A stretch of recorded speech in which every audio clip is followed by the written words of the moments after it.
A large minority of the folks who reach out to us at Choice Tax Relief have unfiled back tax returns. Some going back 2 years, some going back as far as 20 years or more. And this category of folks, they come in two groups.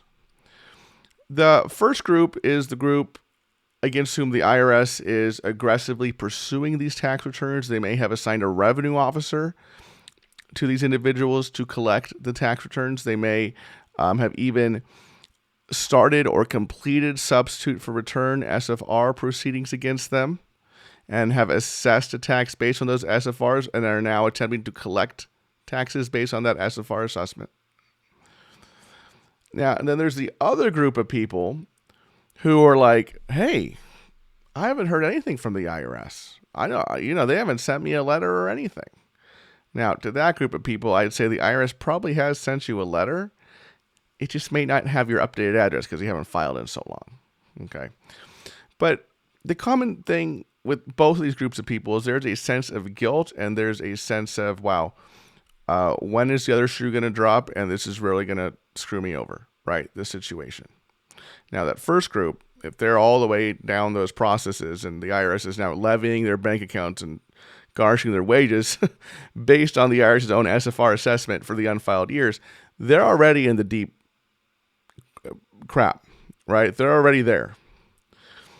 For these other folks who maybe the IRS has not taken those steps yet, it's not a matter of if but when, right? And it's that constant kind of living in fear and that guilty sense that they have that compels them to reach out and, tell us in confidence, what's going on. Now, to both of those groups, I want to say there's a way out of this, okay? Now, if you're really deep in IRS collections land, there's some steps you have to take to kind of unwind that a bit, okay?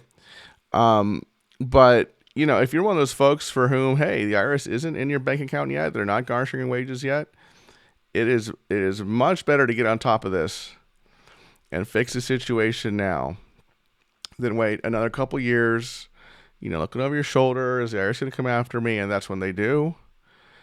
And then it's going to suck. Okay. Now, the good news is, I've talked about this in other videos. If you're willing to come clean with the IRS for the past 6 years of tax returns, they'll be willing to negotiate a resolution with you based on those 6 years of returns. Okay. This is under Policy Statement 5-133.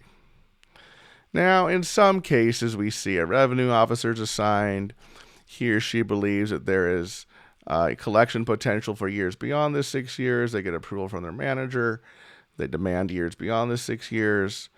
But if you haven't been touched by a revenue officer yet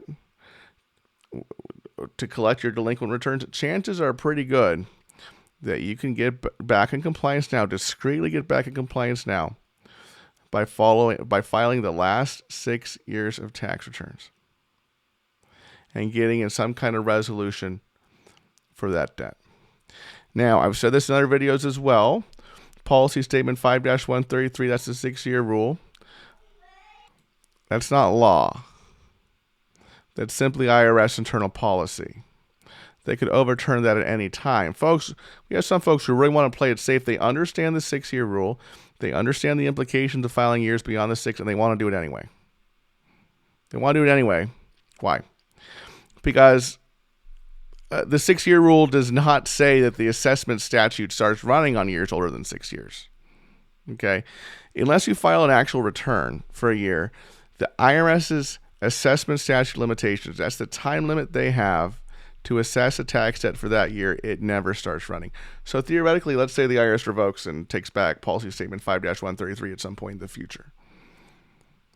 Well, and let's say AI is really taken off in the IRS.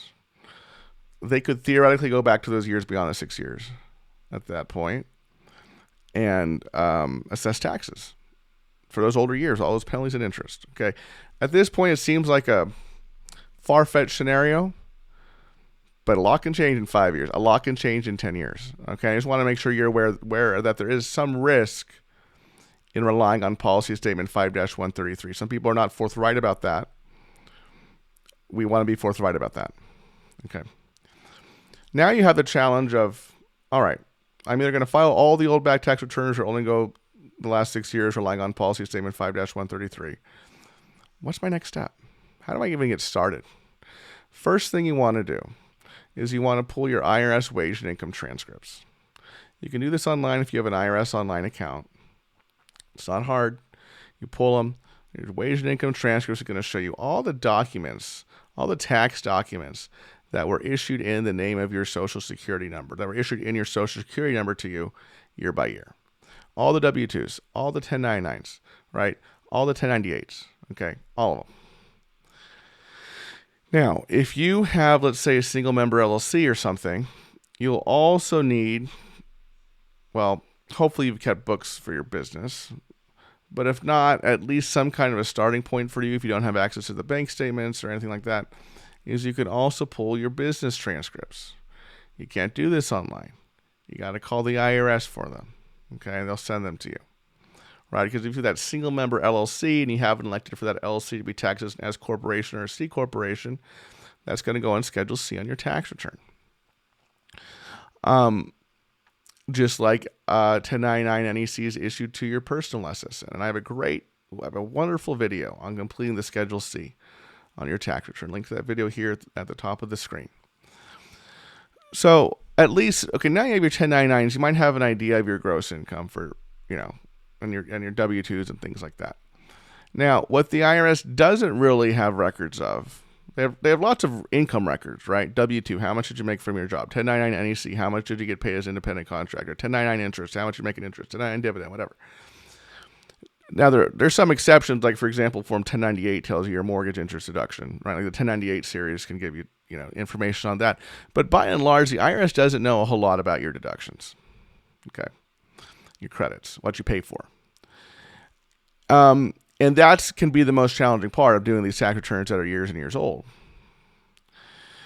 Obviously, the best case scenario is if you have a small business, go back and find those old bank statements, do some bookkeeping, right, to figure out a P&L. We do this for our clients day in and day out. We're a dedicated bookkeeper. There's also, if that's not possible, if you've completely lost the records, you can't obtain them, there is the possibility of reconstructing your records and expenses based on certain data. Sometimes we do that for clients for whom it's, I can't get the bank statements, the bank won't give them to me, they shut down the account in bad faith, something, right? So that can be a possibility. And in terms of other things, your non-business deductions, your itemized deductions, usually those are fairly easy to figure out. Your property taxes, if you've been good at paying your property taxes, you could probably check on the county assessor website your payment history. Your mortgage interest will be on the 1098s. Charitable contributions, you should have gotten letters from those charities. Hopefully you have them, or hopefully you have some kind of idea of how much you gave. Your medical expenses, hopefully you have electronic records now for your medical expenses at your hospital or wherever you get care. So, by and large, the personal stuff shouldn't be that bad. It's really the business deductions where people get tripped up on, because that's a lot of work sometimes to do those books. Or they have to pay, a company like ours to do the books or reconstruct those expenses for them on some reasonable basis under the Cohen rule. So then you've got your returns done. Okay, I know I'm jumping ahead here because that can be a long process with the bookkeeping and all that. But you got your returns. Then you got to kind of figure out in what order you're going to file these bad boys, right? Now, generally, it's a good idea to file them all at once so that they all get assessed around the same time. Right, so you don't get like a notice for one, and then the others that you filed later, you have to wait to get in a resolution until those are filed and processed. So a lot of people like to file them all at once, paper file, right? Instead of even e-filing the last 3 years. You can do what you want, but a lot of people like to file them all at once, separate envelopes, so they're all processed and assessed at the same time. Boom, you can negotiate with the IRS on that resulting debt. Boom. Now, there can be some exceptions to this. For example, if you're coming up on a refund statute expiration date for a particular year, where you got to file by this date or you'll lose the refund for that year and you know you're entitled to a refund for that year, you may want to prioritize that one. You probably would want to take into account any carry forwards, right, from previous years that go into that year before filing it so that return can be complete and accurate. Now, there could be, in the arena of refunds, there could be other strategies where perhaps, oh, I know that I'm going to get a refund for last year, but I'm not going to get a refund for any of the other 6 years. Maybe there's something to be said for filing that refund year first, right? So you get that refund in your pocket, assuming you don't have any other assessed debt against you from the IRS before filing those previous years. Sometimes there's cute little strategies like this in terms of the filing order, but by and large, most people will file them all at once. And then look, congratulations. That's a huge step, right? You haven't filed your taxes in however many years, and you just filed a bunch of them at once. Okay, that's huge. So pat yourself on the back because you got that monkey off the back finally. And then you got to wait till the IRS processes all these returns. There's going to be paper filed years in there, right? If you're filing beyond the last 3 years, that'll take some time. And once the IRS has processed these returns and assessed all these returns with penalties and interest, well, then now you're in tax relief land. What are you going to do about this balance? Now, if you knew about the balances beforehand, which you did when you filed your return, you had some kind of estimate in penalties and interest, you could just pay them, right? That'll stop penalty and interest from flowing. You'll be good. But for many folks, they can't just pay all this tax debt from all these tax returns, right, all at once. And they have to figure out a way to deal with it. And, that's what we specialize in here at Choice Tax Relief. Yeah, we do those tax returns for folks, and we do them well. We do them aggressively as possible under the law. But then, our legal team, headed by Greg here, you can see a picture of him here, right here. They're awesome at then negotiating on that tax debt, getting people in the best possible tax resolution, best possible deal with the IRS they can get. Okay, and the state, if they hire us for state representation as well. I cover a lot of these tax resolution and tax relief programs right here in my YouTube channel. And I have some videos about them here on the left-hand side of the screen that you can watch and get educated about and learn. And if you're in a situation where you have multiple years of tax returns you need to get filed, unfiled back tax returns, you qualify for a free consultation with us here at Choice Tax Relief. Give us a call, 866-8000-TAX. That's 866-8000-829. Or you can fill out the form at choicetaxrelief.com, and we will reach out to you. Thank you so much for watching, everybody. See you in the next video. Bye-bye.